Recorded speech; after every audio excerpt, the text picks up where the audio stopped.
హరే కృష్ణ అందరికి.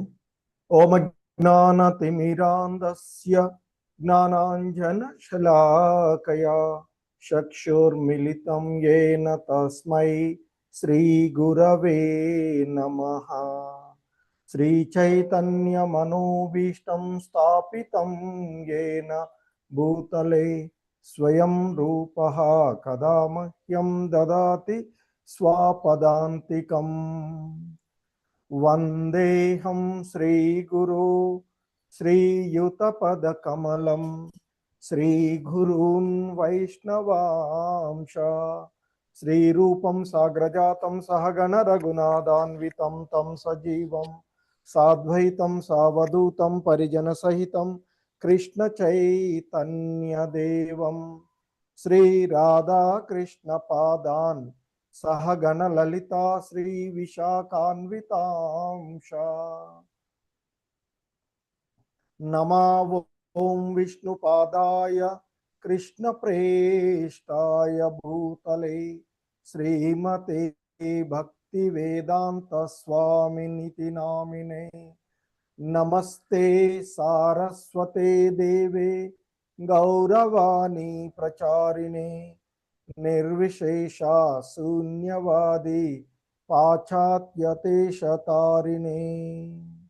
జయ శ్రీకృష్ణ చైతన్య ప్రభు నిత్యానంద శ్రీ అద్వైత గదాధర శ్రీవాసాది గౌరభక్త వృంద. హరే కృష్ణ కృష్ణ కృష్ణ హరే హరే, హరే రామ రామ రామ హరే హరే. హరే కృష్ణ.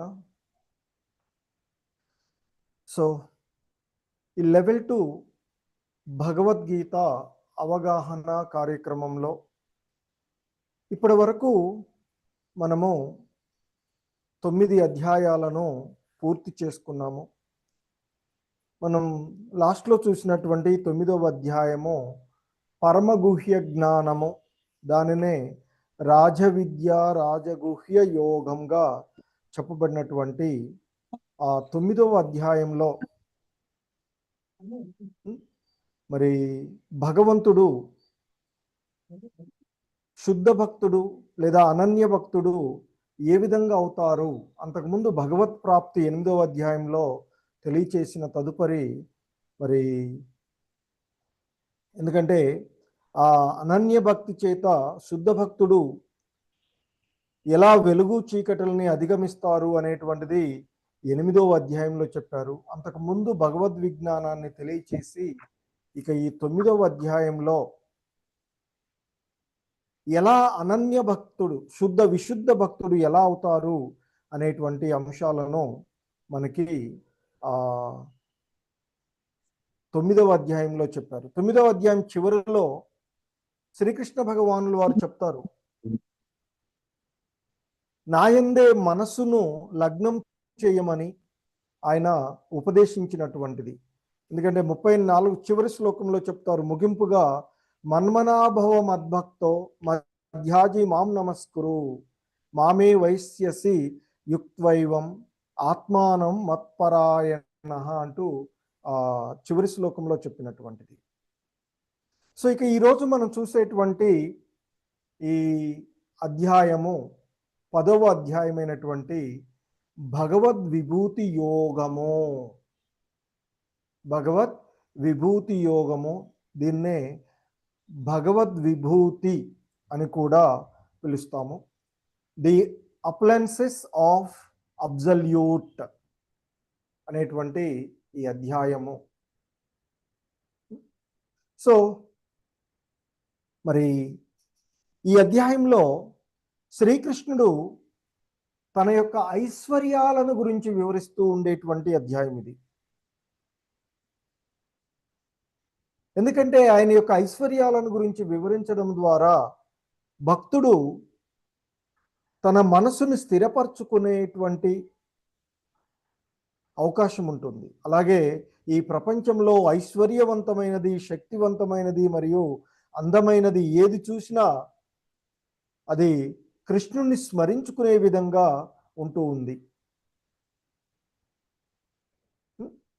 సో అందుకే ఇక ఈ అధ్యాయంలోని అంశాలను మనము ఇస్కాన్ సంస్థాపక ఆచార్యులైనటువంటి శ్రీల ప్రభుపాదుల వారి యొక్క వివరణం ద్వారా ఈ అంశాలను చూస్తూ ఉండేటువంటిది. ముఖ్యంగా ఈ అధ్యాయంలోని మొదటి విభాగము అయినటువంటి 1వ శ్లోకం నుండి 7వ శ్లోకం వరకు ఉన్నటువంటి దానిలో Krishna's position as origin of everything, సర్వమునకు మూలమైనటువంటి శ్రీకృష్ణుని యొక్క స్థానాన్ని, అంటే ఎవరు శ్రీకృష్ణుని తెలుసుకోగలరు అనేటువంటి అంశాన్ని, అలాగే 8 నుండి 11 వరకు ఉన్న వాటిని మనకి శుద్ధ భక్తి మరియు భగవద్గీత యొక్క సారాంశం, చతుశ్లోకే భగవద్గీత అని చెప్తుంటారు. సో భగవద్గీతలో శ్రీకృష్ణ భగవానుల వారు చెప్పదలుచుకున్నదంతా కూడా ఈ 4 శ్లోకాలలో చెప్పబడినటువంటిది. 8, 9, 10, 11 శ్లోకాలలో వీటిని చతుశ్లోకే భగవద్గీతగా చెప్తూ ఉంటుంటారు. ఆ తర్వాత 12 నుండి 18 వరకు ఉన్నటువంటి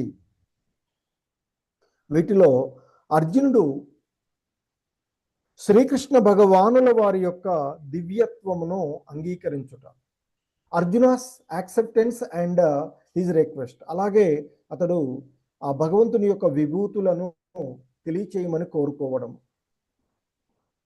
ఇక 19 నుండి 42 వరకు కూడా ఆ దేవదేవుడైనటువంటి భగవంతుని యొక్క విభూతులను తెలియచేసేటువంటి అంశము మనకి ఇక్కడ ఈ చూసేటువంటిది.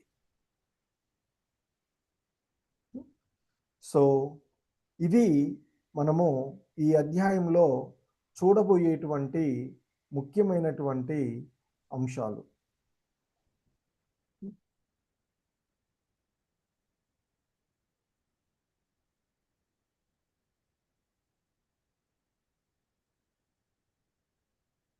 సో ఇందులో మరలా మనము మొదటి విభాగంలో చూసినట్లయితే ఏదైతే సర్వానికి మూలమైనటువంటి శ్రీకృష్ణుణ్ణి మరి సర్వానికి మూలముగా శ్రీకృష్ణుని ఎరిగేటువంటి ఈ విషయంలో చూసినట్లయితే మొదటి 3 శ్లోకాలలో శ్రీకృష్ణుడు సర్వకారణ కారకుడు అని, అతన్ని తెలుసుకున్నవాడు సమస్త పాపముల నుండి దూరం అవుతాడు అని 4 నుండి 6 శ్లోకాలలో, అలాగే 7 వరకు కూడాను శ్రీకృష్ణుడు సమస్త గుణములకు మరియు వ్యక్తులకు మూలమని, కృష్ణుడి యొక్క శక్తులను అంగీకరించిన వాడు భక్తియుత సేవ ఎందు నెలకొని శరణాగతులవుతారు అని. సో ఇక తదుపరి 10, 11 శ్లోకాలలో, అంటే ఇక్కడ మొదటి దాంట్లో సమస్తానికి కూడా ఆయన 7వ శ్లోకంలో కృష్ణ భగవానుల వారిని తెలుసుకున్నటువంటి వారు ఆయనకి శరణాగతులయ్యేటువంటి విషయాన్ని ఇందులో మనకి తెలియచేస్తూ ఉన్నటువంటి అంశాలు.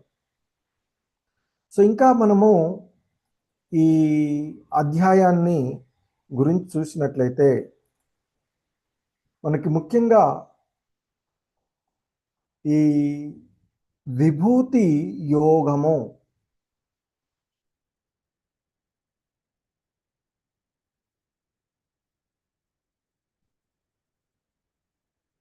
దీనిలో ఇక్కడ భగవంతుడు మొదట మనము ఎవరు భగవంతుడిని ఎరగజాలరు, అలాగే కృష్ణుని గురించి చెప్తేటువంటి మరి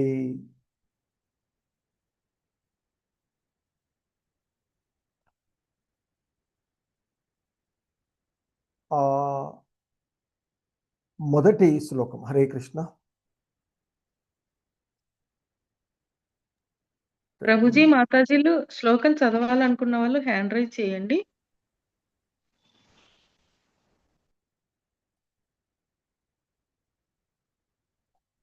హరే కృష్ణ. భాగ్యలక్ష్మి మాతాజీ చదవండి. హరే కృష్ణ ప్రభుజీ. శ్రీ భగవానువాచ భూయ ఏవ మహాబాహో శృణు మే పరమం వచః యత్తేహం ప్రీయమానాయ వక్ష్యామి హితకామ్యయా. సో హరే కృష్ణ ప్రభుజీ. హరే కృష్ణ. శ్రీకృష్ణ భగవానులు వారు చెప్తూ ఉన్నారు అర్జునుడితో, భూయ ఏవ మహాబాహో, మహాబాహులు గలవు అర్జున,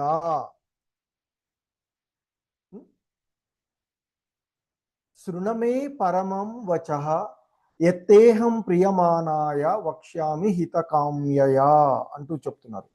ఓ అర్జున, ఓ మహాబాహువులు కలవాడా అర్జున, నా మాటలు మళ్ళీ విను. నీవు నాకు పరమ ప్రియమైనటువంటి వానివి అగటం చేత ఇంతకు వరకు వివరించిన దానికంటే కూడా ఉత్తమమైనటువంటి జ్ఞానాన్ని నీ హితము కొరకు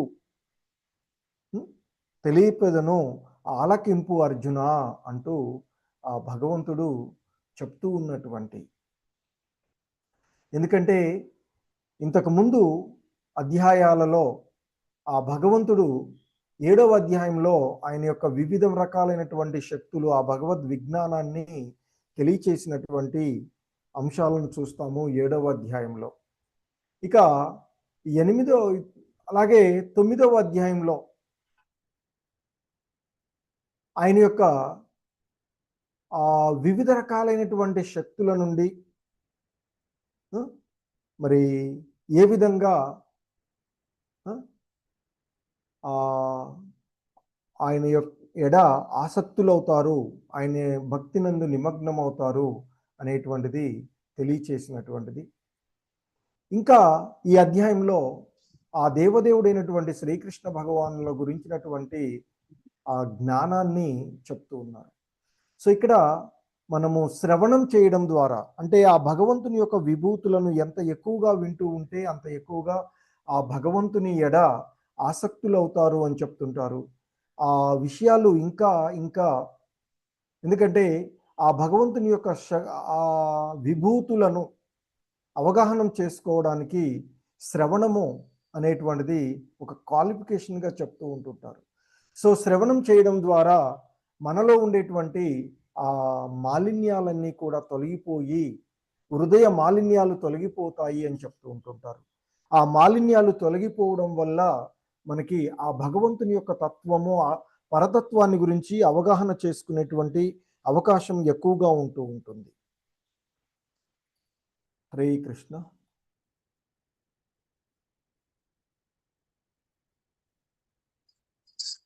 శ్రీలక్ష్మి మాతాజీ. హరే కృష్ణ ప్రభుజీ, ప్రణామములు.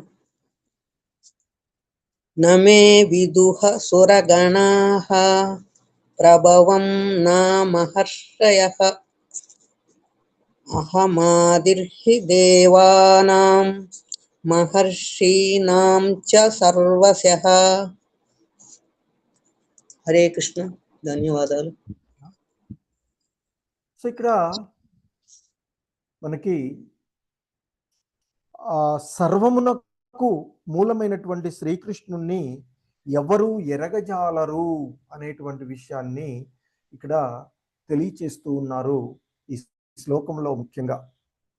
అందుకే నమే విదుహు సురగణాః, దేవతలు గాని మహర్షులు గాని నా పుట్టుక వైభవం తెలుసుకోలేరు, ఎందుకంటే దేవతలకు మరియు మహర్షులకు నేనే మూలము అంటూ ఆ భగవంతుడు ఇక్కడ తెలియచేస్తూ ఉన్నటువంటి అంశాలు.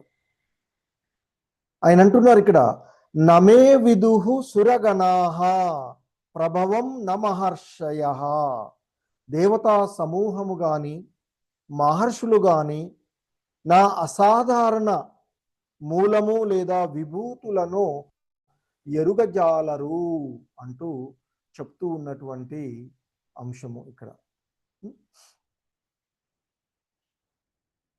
ఎందుకంటే ముఖ్యంగా ఆ భగవంతుని యొక్క విభూతులను తెలుసుకోవడం అనేటువంటిది సాధారణంగా సాధ్యం కాదు అనేటువంటి విషయం చెప్తూ ఉంటుంటారు. ఇక్కడ విభూతి యోగం కదా ఇది, లేదా భగవద్ విభూతి. విభూతి అంటే దివ్యమైన ఐశ్వర్యము అని అర్థం. అంటే ఆ భగవంతుని యొక్క ఐశ్వర్యాలను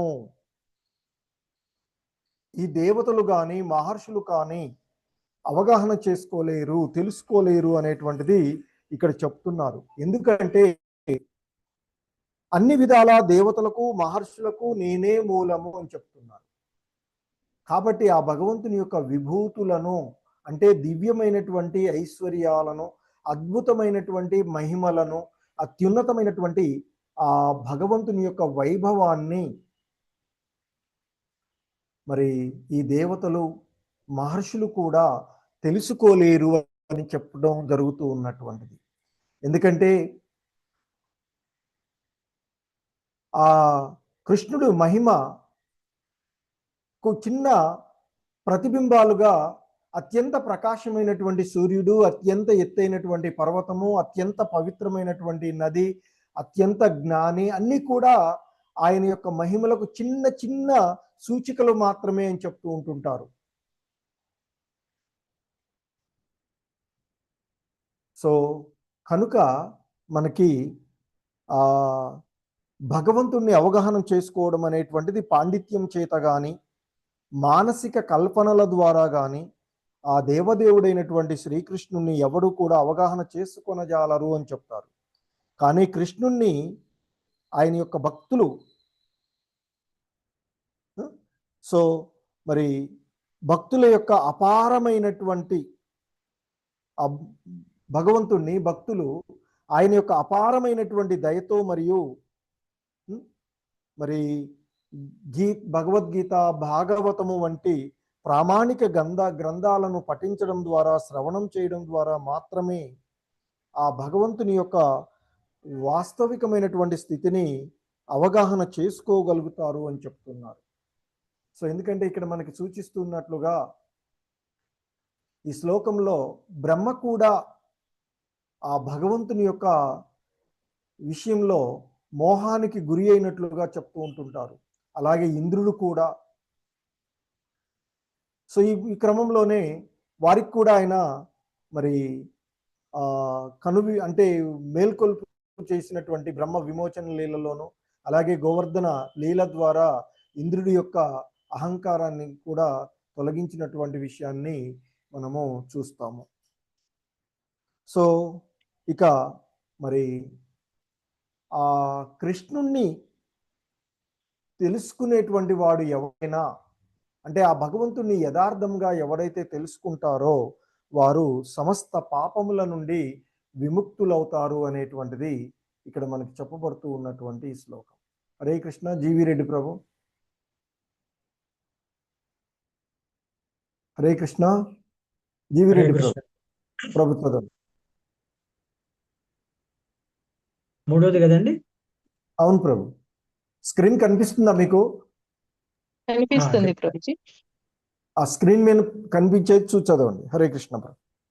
ఏ మామ జమానాదించ వేతి లోక మహేశ్వరం అసమ్మూఢ సమూర్తేషు సర్వపాపైః ప్రముచ్యతే. హరే కృష్ణ అండి. హరే కృష్ణ. సో ఇక్కడ చెప్తున్నారు, యో మామ జమనాదించ వేత్తి లోక మహేశ్వరం. ఇక్కడ యో మామజ మనాదించ, సో ఎవరు నన్ను పుట్టుక లేని వానిగాను, అనాదిగాను, అలాగే వేత్తి సర్వలోక మహేశ్వరం అంటే ఇక సర్వలోకాలకు దివ్య ప్రభువుగాను,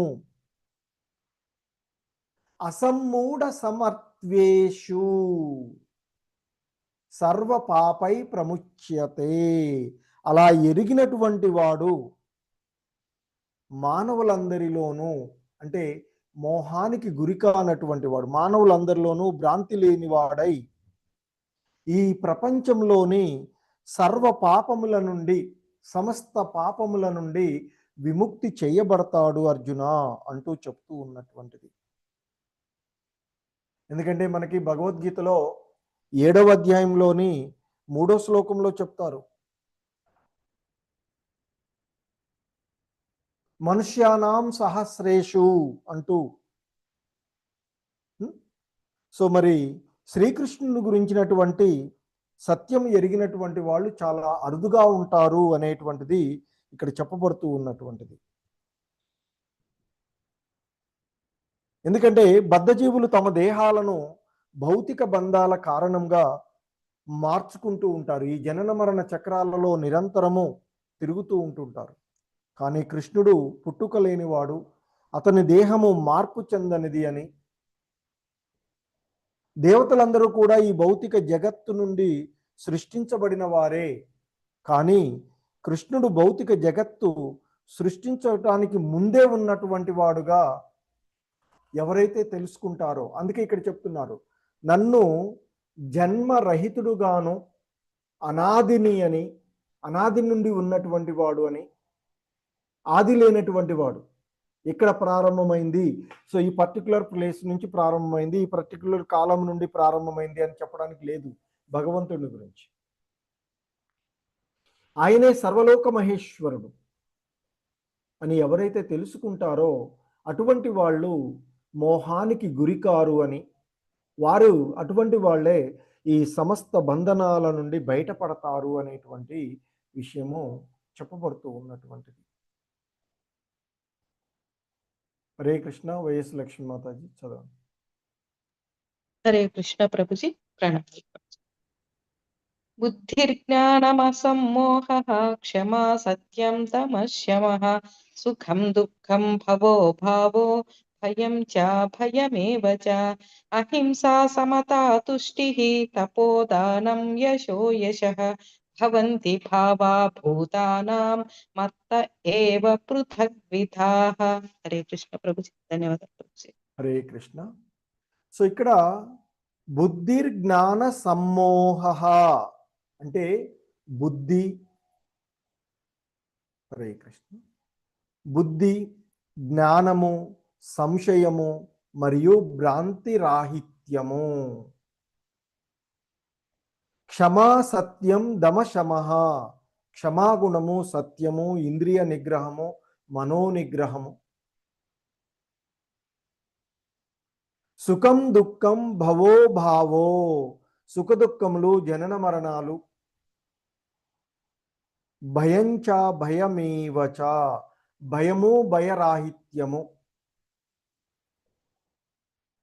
అంటే భయము ధైర్యము. ఇంకా చెప్తున్నారు, అహింస సమతా తుష్టి తపోదానం యశో యశః అంటే అహింస, మరి సమత్వము,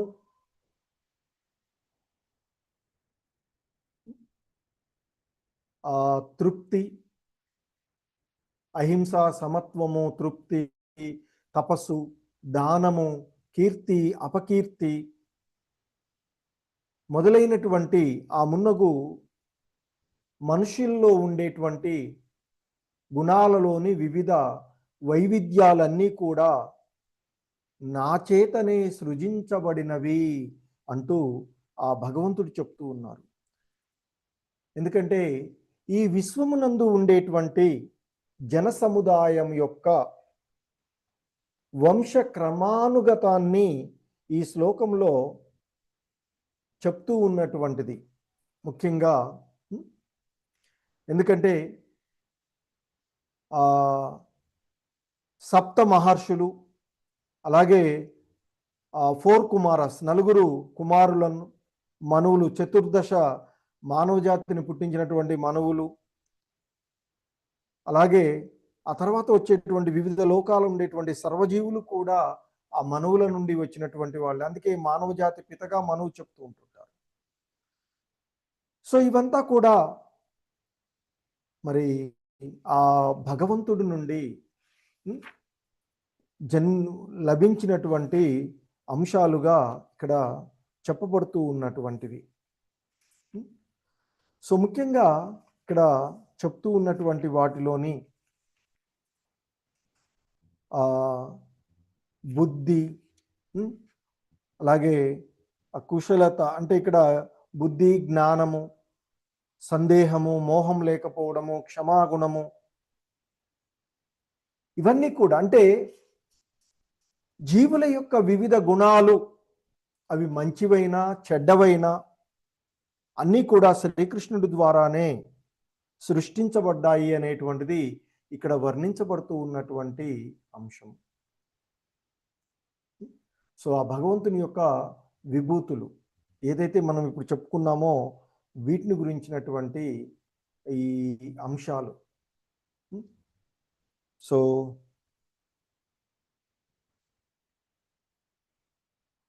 బుద్ధి అంటే ఏంటి? The power to analyse things in there proper perspective, అంటే ఏది మంచి ఏది చెడు అనేటువంటి విచక్షణ గురించి వాళ్ళు తెలుసుకోగలిగేటువంటిదే బుద్ధి అని చెప్తుంటారు. అలాగే జ్ఞానం, నాలెడ్జ్. సో సాధారణంగా జ్ఞానము అనేటువంటిది knowing the distinction between the matter and spirit accordance only దీని గురించి. సో అంటే భౌతిక పదార్థము, ఆత్మ మరియు వాటికి మధ్య ఉండేటువంటి సంబంధం తెలియచేసుకునేటువంటిదే జ్ఞానము అని చెప్తుంటారు. అలాగే ఇక్కడ సందేహము లేకపోవడం, ఫ్రీ ఫ్రమ్ ది డౌట్స్, సందేహాలు లేకుండా ఉండడం, అలాగే డిల్సిస్. సో అలాగే ఇంకా టాలరెన్స్, క్షమాగుణాన్ని, ఫర్గివ్నెస్, క్షమాగుణమును కలిగి ఉండడము, అలాగే సత్యసంధిత, ట్రూత్ఫుల్నెస్, ఇంద్రియాలను నిగ్రహించుకోగలగడము, మనసును నిగ్రహించుకోవడము, దమ శమ అంటారు. ఇంద్రియాలను నియంత్రించుకునేటువంటి విషయం ఏదైతే ఉందో దాన్ని దమహ అంటూ చెప్తుంటారు. సో ఇంద్రియాలను అనవసరమైనటువంటి విషయాల యందు ఆసక్తి కాకుండా నియంత్రించుకునేటువంటి విషయమే దమ. అలాగే ఇంద్రియాల నియంత్రణ మరియు మనసును నియంత్రించుకొని ఉండేటువంటి ఏదైతే ఉందో అది సమాహ అంటూ చెప్తారు. అలాగే సంతోషము, సుఖదుఖాలు. సో ఇవన్నీ కూడా ఆ భగవంతుని యొక్క నుండి ఉద్భవించినటువంటివే, ఆ భగవంతుని యొక్క విభూతులుగానే చెప్పబడుతూ ఉండేటువంటి అంశాలు. సో ఇంకా చెప్తూ ఉన్నారు మనకి. హరే కృష్ణ.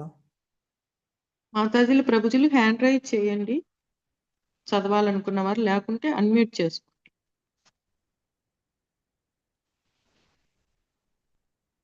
మహర్షయ సప్త పూర్వే చత్వారో మనవస్తతా మద్భావా మానసా జాత ఏషాం లోక ఇమా ప్రజాః. సో సప్త ఋషులు అయినటువంటి వారు, వారికి పూర్వము ఈ సప్త ఋషుల కంటే ముందే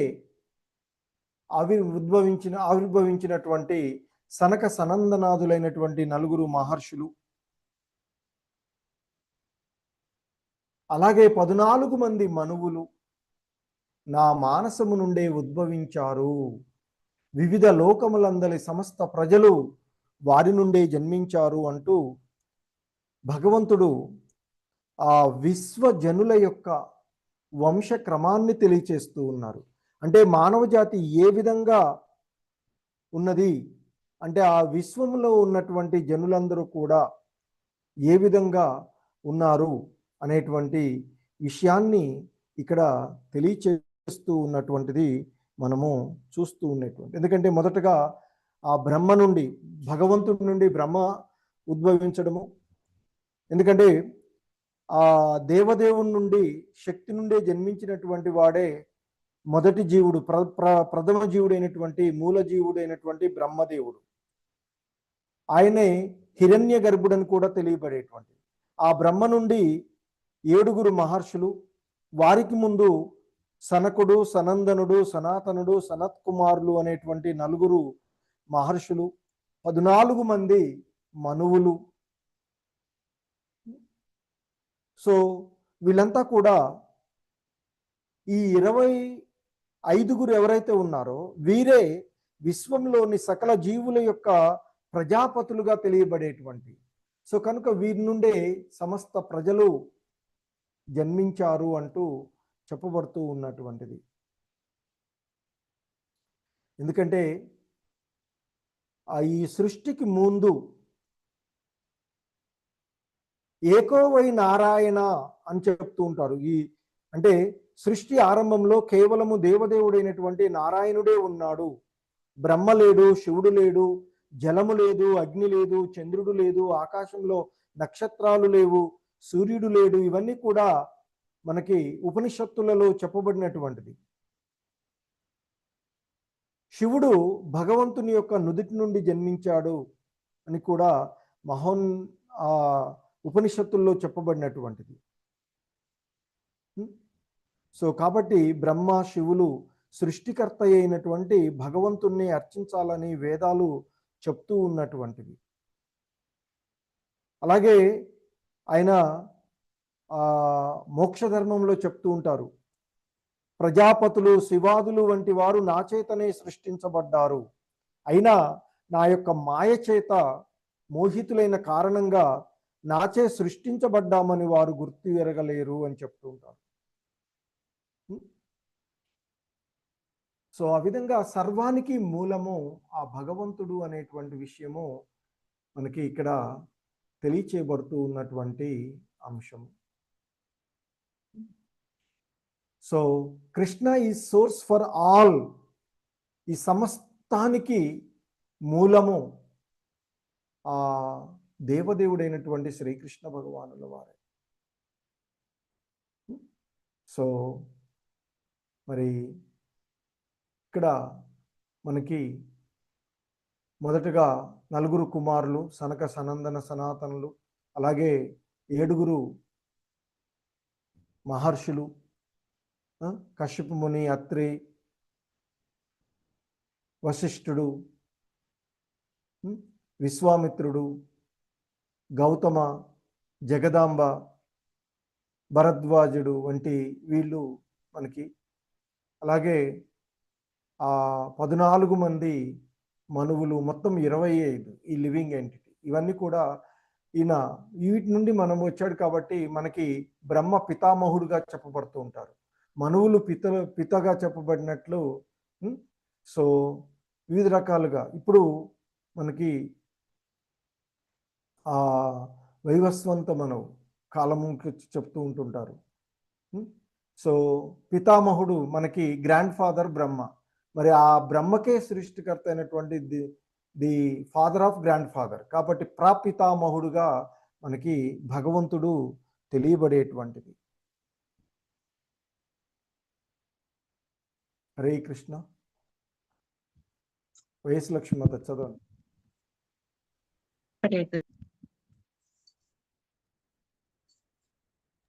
చదవండి మాత.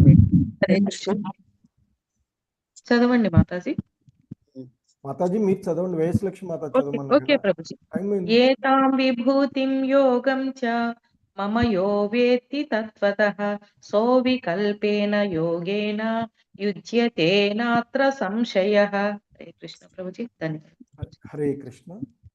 సో ఇంకా చెప్తూ ఉన్నటువంటి అంశాలలో నా మహిమలను, దివ్యశక్తులను యథార్థంగా తెలిసిన వారు నిశ్చలమైనటువంటి భక్తి యోగం ద్వారా నాతో ఏకమైపోతారు.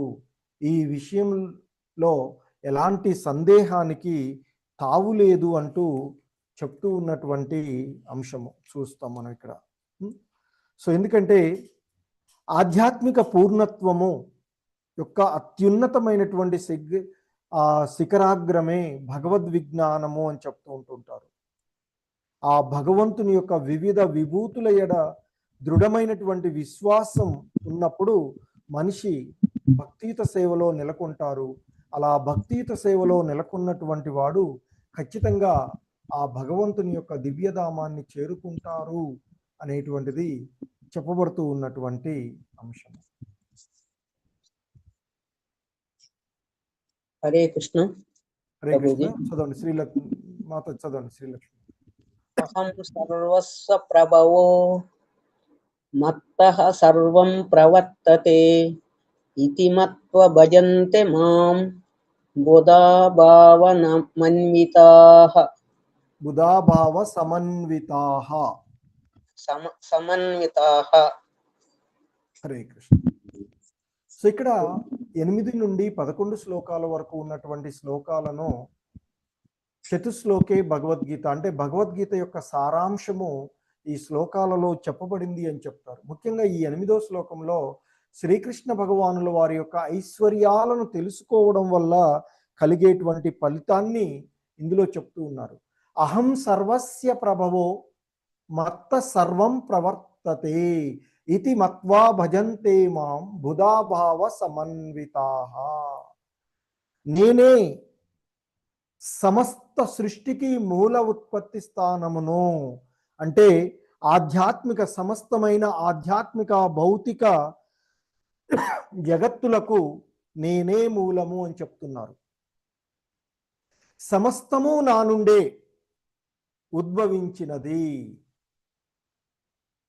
మరి ఈ విషయాన్ని ఎవడైతే సంపూర్ణంగా తెలుసుకుంటాడో అలా తెలుసుకున్నటువంటి వాడు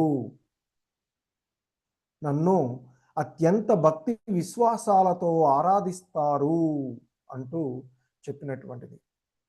ఎందుకంటే ఆ భగవంతుని గురించి the Krishna as the original source of all spiritual and material world అంటే సమస్త ఆధ్యాత్మిక భౌతిక జగత్తులకు భగవంతుడే మూలము అనేటువంటి, ఎందుకంటే ఆయన చెప్తున్నారు అహం సర్వస్య ప్రభవో మత్త సర్వం ప్రవర్తతే. అలా తెలుసుకోవడం వల్ల కలిగే ఫలితాలు ఏంటంటే ఇక్కడ చెప్తూ ఉన్నారు.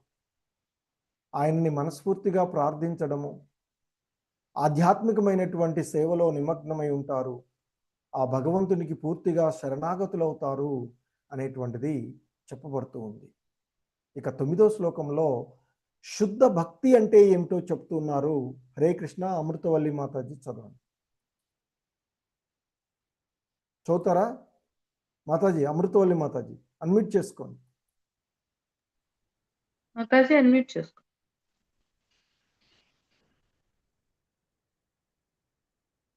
ఓకే మాతాజీ మీరు చదవండి.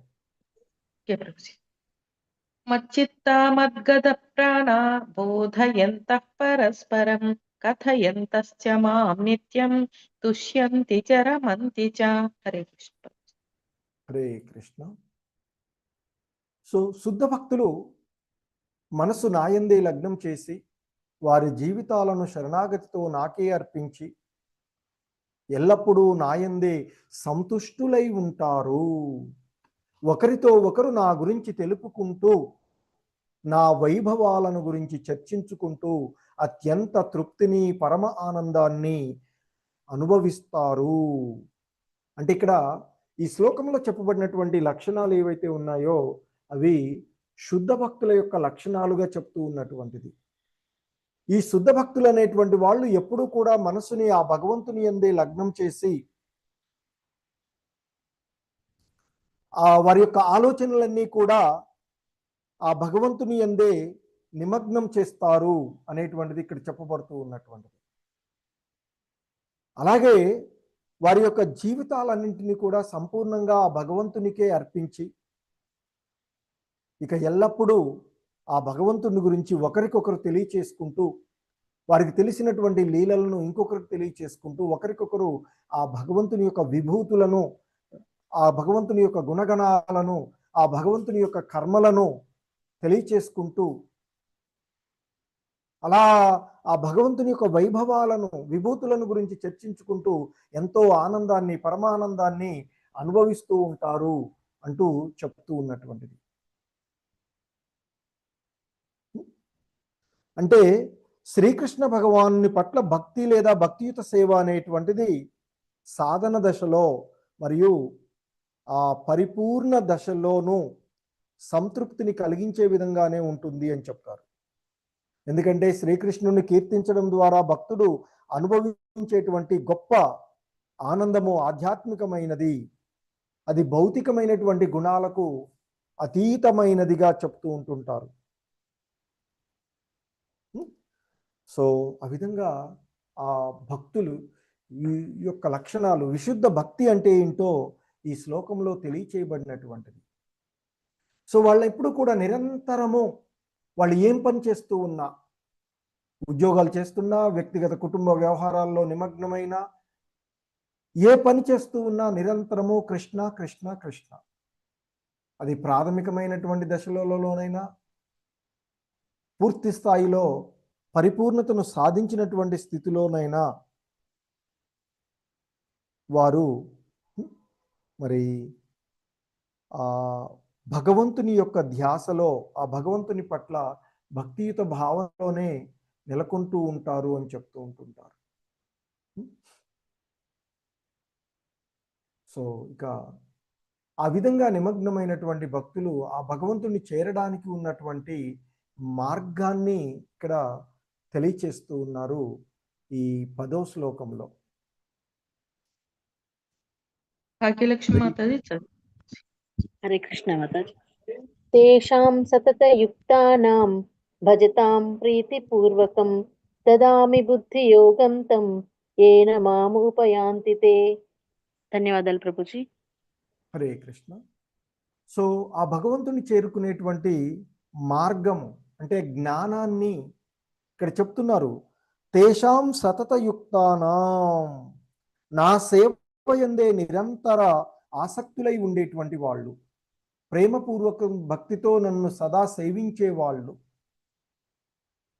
భజతాం ప్రీతిపూర్వకం, ప్రేమపూర్వకంగా నన్ను భజించేటువంటి వాళ్ళు, దదామి బుద్ధి యోగంతం, వాళ్లకు నేను బుద్ధి యోగాన్ని ప్రసాదిస్తాను, ఏన మాముపయాంతితే, ఆ బుద్ధి యోగం ద్వారా నన్ను వాళ్ళు చేరుకోగలరు.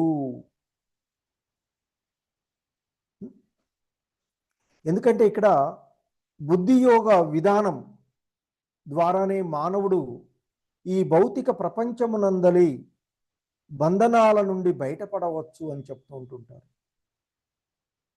మరి పురోగతి ఆధ్యాత్మికంగా లేదా భక్తిలో పురోగతి యొక్క చర్మ లక్ష్యము కృష్ణుణ్ణి పొందడమే, ఆయన్ని చేరుకోవడమే, ఆ గోలోక వృందావనాన్ని చేరుకోవడమే ఆధ్యాత్మిక పురోగతిలో అత్యున్నతమైనటువంటి లక్ష్యం. సో ఈ లక్ష్యాన్ని సాధించడానికి మార్గము ఇక్కడ మనకి చెప్తూ ఉన్నటువంటిది. సో మరి ఎవరు ఆ భగవంతుణ్ణి ప్రేమపూర్వక భక్తితో నిరంతరము సేవిస్తూ ఉంటారో, ఆ విధంగా సేవించి ఆ విధంగా భగవంతుని యందు ధ్యాసను కలిగి ఉండేటువంటి బుద్ధిని ఆయనే ప్రసాదిస్తారు అని చెప్తున్నారు. తద్వారా వాళ్ళు ఆ భగవంతుని యొక్క దివ్యధామాన్ని చేరుకోగలుగుతారు. మనకి ఇక్కడ వివిధ రకాలైనటువంటి మార్గాలు ఉన్నాయి. జ్ఞానయోగ పద్ధతి, కర్మయోగ విధానము, బుద్ధి యోగము అనేటువంటి వివిధ రకాలైనటువంటి పద్ధతులు. సో కర్మల్లో మనము మొదటి 6 అధ్యాయాలలో చూసినటువంటి అంశాలు.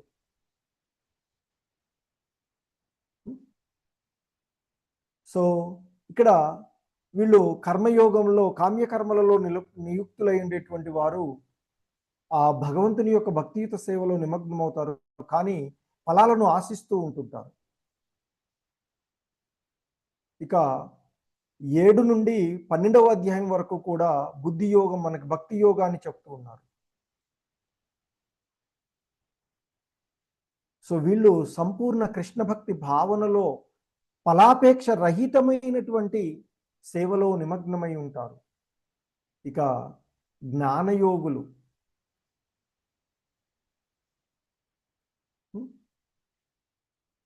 సో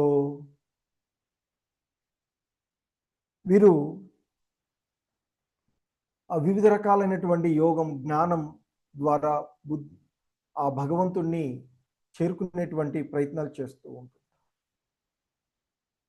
మరి ఇక భగవద్గీత చతుశ్లోకి భగవద్గీతలోని చివరి శ్లోకంలో ఆయన చెప్తూ ఉన్నటువంటి అంశంగా మనం చూస్తే,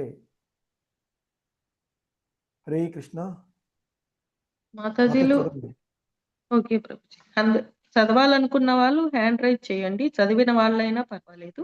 హరే కృష్ణ ప్రభుజీ. తేషామేవానుకంపార్థం అహమజ్ఞానజం తమః నాశయామ్యాత్మభావస్థో జ్ఞానదీపేన భాస్వత. హరే కృష్ణ ప్రభుజీ. ధన్యవాదాలు. హరే కృష్ణ. సో ఇంకా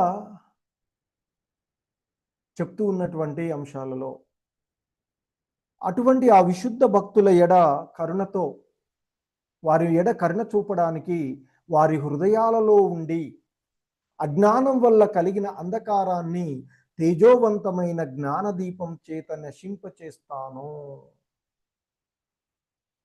ఎందుకంటే ప్రతి జీవుల యొక్క హృదయాలలో హృదయస్థ పరమాత్ముడుగా ఆ భగవంతుడు ఉండేటువంటిది. సో ఎప్పుడైతే ఆ భగవంతుని యొక్క నిత్యయుతమైనటువంటి నిరంతరము ఆ భగవంతుని యొక్క సేవ యందు నియుక్తులై ఉంటారో, భక్తియుత సేవలో ప్రీతిపూర్వకంగా భగవంతుణ్ణి భజిస్తూ ఉంటుంటారో, అటువంటి వాళ్ళకి ఆ బుద్ధి యోగాన్ని ఇచ్చి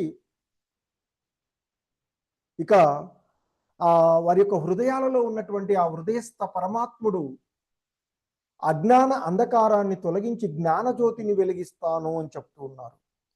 ఎప్పుడైతే వెలుతురు వస్తే చీకటి ఉండదు కదా. సో కాబట్టి జ్ఞానాన్ని పొందినప్పుడు అజ్ఞాన అంధకారం అంతా తొలగిపోతూ ఉంది అని చెప్తూ ఉంటుంటారు.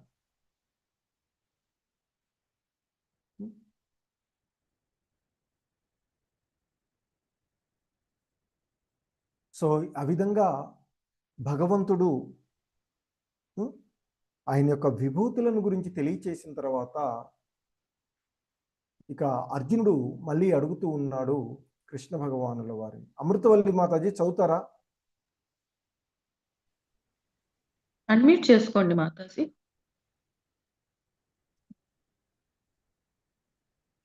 హరే కృష్ణ. భాగ్యలక్ష్మి మాతాజీ చదవండి. హరే కృష్ణ ప్రభుజీ. అర్జున ఉవాచ పరం బ్రహ్మ పరం ధామ పవిత్రం పరమం భవాన్ పురుషం శాశ్వతం దివ్యమాదిదేవం అజం విభుం. ధన్యవాదాలు ప్రభుజీ. నెక్స్ట్ కూడా చదవండి మాతాజీ. పక్కనుంది 13వ శ్లోకం. అహౌస్త్వాం ఋషయః సర్వే దేవర్షిర్నారదస్తథా అసితో దేవలో వ్యాసః స్వయం చైవ బ్రవీషిమే. ధన్యవాదాలు ప్రభుజీ. హరే కృష్ణ. ధన్యవాదాలు. సో ఇక్కడ చెప్తూ ఉన్నారు అర్జునుడు ఇప్పటి వరకు భగవంతుడు బోధించినటువంటి ఆ బోధనలన్నీ శ్రీకృష్ణ భగవానుల వారు ఆయన యొక్క విభూతులను గురించి తెలియచేసినటువంటి వాటన్నిటిని కూడా ఆ విశుద్ధ భక్తి యొక్క సారము, భగవద్గీత సారము ఇవన్నీ కూడా తెలియచేసిన పిదప అర్జునుడు శ్రీకృష్ణుడి యొక్క దివ్యత్వాన్ని అంగీకరిస్తూ ఈ విధంగా చెప్తున్నాడు అర్జునుడు. నీవు దేవదేవుడవు, పరంధాముడవు, పరిశుద్ధుడవు, సంపూర్ణ సత్యము నీవే, శాశ్వతమైన వాడవు నీవే. నీవు ఆది పురుషుడవు, అతీంద్రియుడవు, పుట్టుక లేనివాడవు, అజహ అంటూ చెప్తూ ఇంతకుముందు చెప్పుకున్నాను. మరి సర్వవ్యాపకుడవు నీవే. మరి ఇటువంటి నీ విషయాలను గురించి నారదుడు, అసితుడు, దేవలుడు మరియు వ్యాసుడు వంటి గొప్ప ఋషులందరూ కూడా ఈ విషయాన్ని నీ గురించినటువంటి ఈ సత్యాన్ని ధృవపరిచారు. మరి అటువంటి వారు అంత ప్రామాణికులు ధృవపరిచినటువంటి ఈ విషయాలను స్వయంగా ఇప్పుడు నీవే నాకు వెల్లడి చేస్తూ ఉన్నావు అంటూ అర్జునుడు చెప్తూ ఉన్నాడు. ముఖ్యంగా ఈ 2 శ్లోకాలలో దేవదేవుడు మాయావాద తత్వవేత్తలకు ఒక అవకాశాన్ని ఇస్తూ ఉన్నటువంటిది. ఎందుకంటే భగవంతుడు వ్యక్తిగత జీవునికి భిన్నుడు అనేటువంటి విషయం ఇక్కడ చాలా స్పష్టమవుతూ ఉన్నటువంటిది.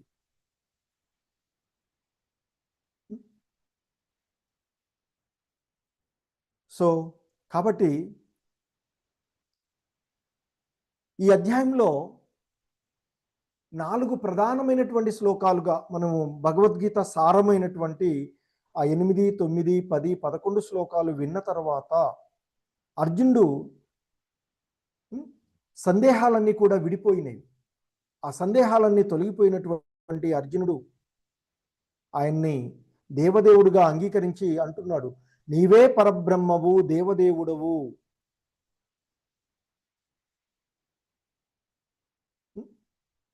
సో అంటూ శాశ్వతమైన వాడవు, ఆదిపురుషుడవు, అతీంద్రియుడవు అంటూ ఆ భగవంతుని యొక్క తత్వాన్ని ఆయన అంగీకరిస్తూ, ఎందుకంటే అర్జునుడికి శ్రీకృష్ణ భగవానుల వారి యొక్క అనుగ్రహం చేత ఇవంతా కూడా అవగాహన చేసుకోగలిగినటువంటి.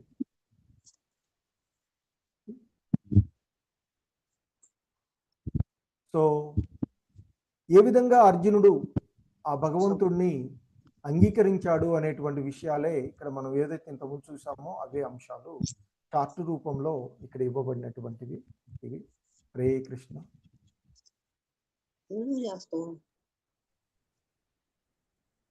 శ్రీలక్ష్మి మాతాజీ హరే కృష్ణ. చదవండి మా. పెద్దది చేసుకుంటాను, నాకు కాండవట్లేదు. సర్వమేతాదృతం మన్యే యన్మాం వదసి కేశవ నహి తే భగవాస్ యుక్తిం విదుర్దేవన దానవాః. హరే కృష్ణ.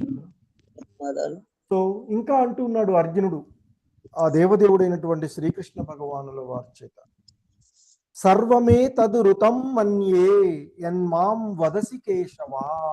ఓ కేశవ, నీవు నాకు చెప్పిందంతా సత్యము అని నా యొక్క సంపూర్ణ విశ్వాసము. ఎందుకంటే నహితే భగవన్ వ్యక్తిం విరుద్దేవ నా దానవా. దేవతలు కానీ దానవులు కానీ నీ నిజస్వరూపమును ఎరుగలేరు. ఎందుకంటే శ్రద్ధారహితులైనటువంటి దానవ స్వభావులు అయినటువంటి వ్యక్తులు శ్రీకృష్ణుని అర్థం చేసుకోలేరు అనేటువంటిది ఇక్కడ అర్జునుడు ధృవపరుస్తూ ఉన్నటువంటిది. మరి ఆయన దేవతలకైనా తెలియజేయబడలేనటువంటి వాడు. ఇక మరి భ్రాంతిలో ఉన్నటువంటి మనము, ఈ కలియుగంలో ఉన్నటువంటి మనము ఆ భగవంతుని ఎలా అర్థం చేసుకోగలం? ఎందుకంటే దేవుడు ఉన్నాడా లేడు అనేటువంటి సందేహాలు ఇవన్నీ కూడా ఉంటూ ఉంటాయి కదా. కానీ మరి మనకి విద్యుత్ తీగ ఉంటుంది, అక్కడ విద్యుత్ ఉందా లేదా అనేది ఎలా తెలుస్తుంది? బల్బు వెలిగినప్పుడు మనం దాన్ని గమనించగలుగుతాం. సో అదే మాదిరిగా భగవంతుని యొక్క విభూతుల ద్వారా, ఆ భగవంతుని యొక్క లీలల ద్వారా ఆయనను మనము అవగాహన చేసుకునేటువంటి అంశం. హరే కృష్ణ.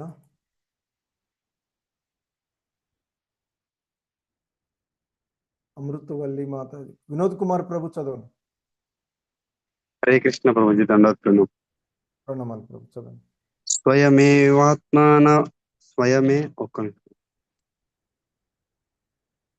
స్వయమేవాత్మానాత్మానం వేతాత్వం పురుషోత్తమం భూత భావన భూతేశ దేవ జగత్పతే.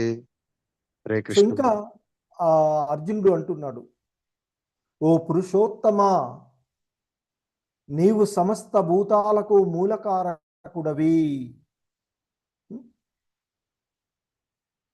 అధిపతివి, దేవతలందరకు దేవదేవుడవు, జగత్తునంతటికి నాదుడవు, నిన్ను గురించి నీవే స్వయంగా తెలుసుకుంటావు. భూత ఈశా అంటూ ఇక్కడ చెప్తున్న, భూతేశ, భూత ఈశ, దేవదేవ జగత్పతే. జగత్పతే అంటే సమస్త జగత్తుకు పతి. దేవదేవ, ఓ దేవదేవా, దేవదేవుడవు నీవు. భూత భావన ఇక్కడ చెప్తున్నటువంటి అంటే సమస్తానికి మూలమైనటువంటి వాడివి అంటూ ఆ భగవంతుని గురించి కీర్తిస్తూ ఉన్నటువంటిది. సో ఇక్కడ ఎందుకంటే అర్జునుడు అతన్ని అనుసరించే వారిలాగా భక్తియుత సేవ చేయడం ద్వారా తనతో సంబంధం కలిగే వారికే ఆ దేవదేవుడు శ్రీకృష్ణుడు, దేవదేవుడైనటువంటి శ్రీకృష్ణుడు తెలియచేయబడతాడు అనేటువంటిది ఇక్కడ ముఖ్యంగా ఈ శ్లోకం ద్వారా మనం తెలుసుకోవలసినటువంటి అంశము. హరే కృష్ణ.